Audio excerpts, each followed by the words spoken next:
చెందినటువంటి వారు, చాలా కఠినమైనటువంటి వ్యక్తులు, చాలా పొడగాటి వ్యక్తులు. దావీదు వాళ్ళ ముందు చిన్నగా ఉన్నాడు, కానీ దావీదుకు దేవుడు తోడుగా ఉన్నాడు.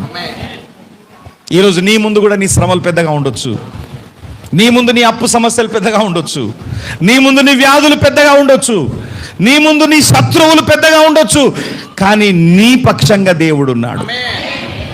చెప్పండి, ఇక్కడ గొల్యాతున్నాడు, అందరు వినాలి జాగ్రత్తగా.